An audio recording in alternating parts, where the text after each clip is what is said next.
তুমি কি বজরং দলের সাথে যুক্ত? না না, আমি টিএমসি করি।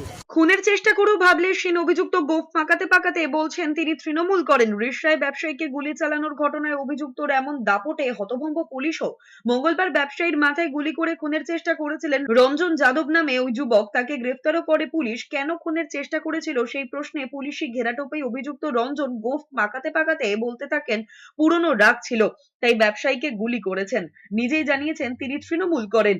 মঙ্গলবার সকালে রিষড়ার বাকখাল এলাকায় ব্যবসায়ী শামসুদ্দিন আনসারীকে গুলি করার অভিযোগ ওঠে রঞ্জন যাদবের বিরুদ্ধে। এই ঘটনার তদন্তে নেমে রঞ্জনকে গ্রেফতার করে উত্তরপাড়া থানার পুলিশ। বুধবার তাকে শ্রীরামপুর আদালতে তোলা হয়। আদালতে নিয়ে যাওয়ার সময় নিজেকে তৃণমূল কর্মী বলে দাবি করেন রঞ্জন। এরপরই তৃণমূলকে বিনতে শুরু করেছেন বিরোধীরা। তাদের অভিযোগ তৃণমূলের কাজই সমাজ বিরোধীদের প্রশ্রয় দেওয়া। যদিও তৃণমূলের দাবি রঞ্জন বজরং দলের সদস্য।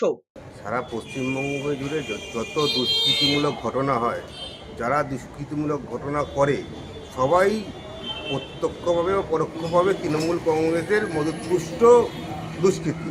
এই যে ভোট রিগিং, ভোট লুট, সাধারণ মানুষকে হ্যারাসমেন্ট করা, এগুলো করতে গেলে তো এই লুম্পেনদের দরকার। তো